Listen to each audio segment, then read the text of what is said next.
No niin, se on 14. päivä marraskuuta.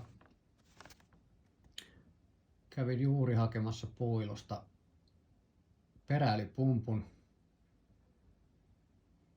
koska tarvitsen sitä huomenna keikalla. Vaihan siihen letkun, koska tällä letkulla mä en tee mitään.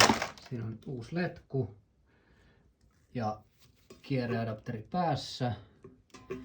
Ja koeponnistuksella ensimmäisellä pumppauksella pumppu alkoi kusemaan jo öljyä pihalle. Eli tää on niinku ihan susi. Pöntössä on Volvo Pentan 75V90.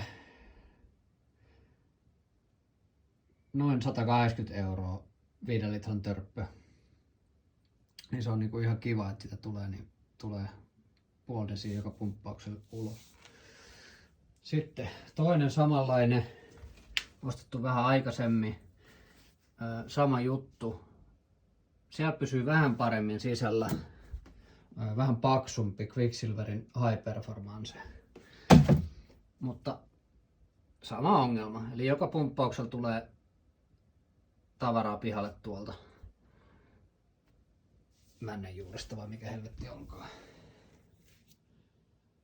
Mä en nyt tätä rupea palauttaa mihinkään, kun ei siitä ole mitään hyötyä, kun tää ei ole käyttämätön tuote. Mutta en mä voi tietää tällaista ennen kuin mä tätä pumppaan pari kertaa. Pistäkääs nyt jotain tulee takaspäin.